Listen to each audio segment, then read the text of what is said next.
好，你好啊，Doctor Lam，我係阿昌啊。咁啊，今日咧，喺個 critical thinking 裏邊咧，嘅功課裏邊咧，做一個individual 嘅 presentation 啦。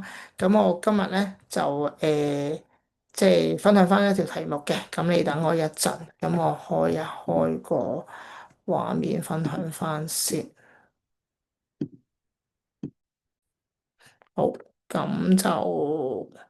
好，咁我今日咧分享個題目咧就係Halo Effect 啦。咁就首先講一講 Halo Effect 嘅歷史嘅背景先。咁 Halo Effect 咧就係由一個美國嘅心理學家啦，Edward Saunders 喺1920年代去提出嘅。當時咧佢就研究軍隊嘅時間咧，發現咧軍官咧。喺為士兵做評估嘅時間咧，咁啊，如果個士兵外表好啦、體格好啦，就會喺佢嘅智力啦、領導能力啦、敏感呢啲完全冇相關嘅項目上邊咧，都會評估高分嘅。咁就所以咧，阿 Saunders 咧就提出啦，如果評分入邊咧有一組固定嘅錯誤啦，由一個優點去影響帶出咗一個優點去影響到成個人咧，呢啲咧就係一個光環效應啦。好，咁啊，光環效應究竟係咩嚟嘅咧？咁簡單講啦，光環效應咧係一種正面嘅特質啦，會令我哋覺得一件事嘅整體印象啦都偏向係正面嘅，亦都會對之後其他嘅特質咧都會俾高分嘅，加即係一啲好嘅評語啦。咁啊，例如咧一個人嘅生得個樣都四四正正啦，我哋好自然就會覺得佢係比較聰明啦、有禮貌啦、可以信任嘅。咁但係呢啲咧就未必係一個真實嘢嚟嘅。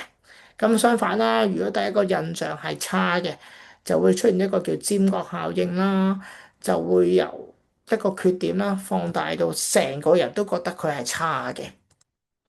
好，咁就其實咧。光環效應咧都係一個 System One 裏邊嘅一個效果嚟嘅。咁樣 System One 啦，其實就會講求快啦、自動化啦，好快去諗到嘅。咁啊，直覺嘅思考嚟嘅。咁啊，唔需要，基本上大腦係唔需要幫我哋做，即係作出判斷嘅。記住，System One 咧，佢嘅目標咧。唔係揾晒所有嘅事實嘅全部啦，只係睇落去順眼嘅，有連貫嘅，咁就會將呢啲嘅零零碎碎嘅資訊啦填滿啦，就會成為一個整體嘅印象嘅。所以咧，阿卡列文咧都有一個概念嘅，就係 what you see is all there is，咁嘅意思咧，即係話我哋即係睇到眼前嘅少少嘢，就會覺得呢啲就係我哋已經知道晒全部成件事嘅真相啦。咁呢啲就係光環效應咧，就係咁樣出現咗啦。好，咁啊，講下啲即係日常嘅例子啦。如果學校啦，咁啊，個樣斯斯文文啦，又成日舉手答問題嘅學生咧，老師咧就會覺得佢比較聰明啦、勤力啦、做事有責任心啦。咁但係係咪真嘅咧？係啦，呢個要諗諗啦。咁就如果去見工啦，嗰個人着得斯斯文文啦，講嘢又對答如流啊，咁請人嗰個老闆咧，其實都會覺得可能會覺得佢個呢個能力呢個人嘅能力都幾好喎，咁啊同埋工作態度都 OK 喎。咁究竟係唔係咧？見人可能都係見幾個字嘅啫。係啦，咁就另外啦，我哋譬如我哋用一啲名牌子啦，例如 iPhone 啊，誒、我哋就會用埋佢啲耳機啊、手錶啊，都會覺得好用嘅，因為覺得呢個品牌咧好好用嘅，咁呢個都係一個嘅光環嚟嘅。好啦，講完啲好嘅啦，又講下啲相反嘅嘢啦。咁啊，如果第一個印象係差嘅，好似我哋見到一個人佢着得污嘅嘢啊，講嘢咧又粗粗魯魯啊，咁我哋好容易咧就會覺得呢個人唔可靠嘅喎，或者佢都冇能力嘅喎。咁呢啲嘅一個嘅單一缺點咧，好可能咧就會推論到咧成個人個整體咧，俾人個感覺印象都係唔得嘅喎。咁呢個咧就係尖角效應啦。咁啊，無論光環效應又好啊，尖角效應都好啦，都係同 System One 有關嘅。咁啊，一個咧就係不斷即係覺得佢好就加分啦，一個不斷覺得佢差就會扣晒啲分啦。好，到又講下啲例子啦。咁啊，譬如 Adidas 咁樣啦，咁 Adidas 咧好中意咧就揾啲名牌冠軍運動員啊、金牌運動員去做代言噶嘛，着佢哋嘅產品咧，咁啊分享佢哋一啲嘅經歷啦。咁咧就會俾人覺得大眾就會覺得着 Adidas 嘅鞋啊，或者着 Adidas 嘅衫啊，就代表勝利嘅呢種聯想啦。咁啊，另外啦，喺即係 C 朗拿度啦，一個好出名嘅球星啦。咁咧啲人咧就好崇拜佢啊，就會着佢啲波衫去踢波咧，就會覺得啊，自己就會覺得哇，着咗佢件波衫就會踢到好似佢咁叻㗎啦。咁啊，呢個都係光環嘅效應啦。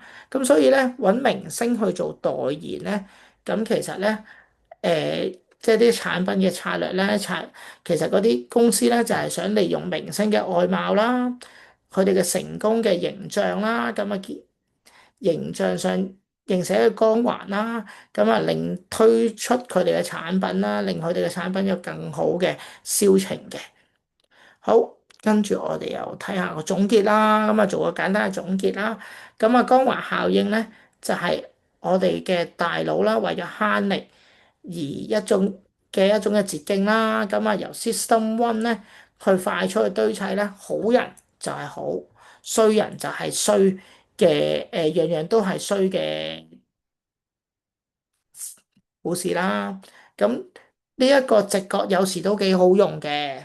咁啊，起碼我哋會覺得佢第一個印象，喂佢都幾好啊，或者有啲我唔中意嘅，咁我第一個印象我就覺得唔中意，我就唔會揀佢。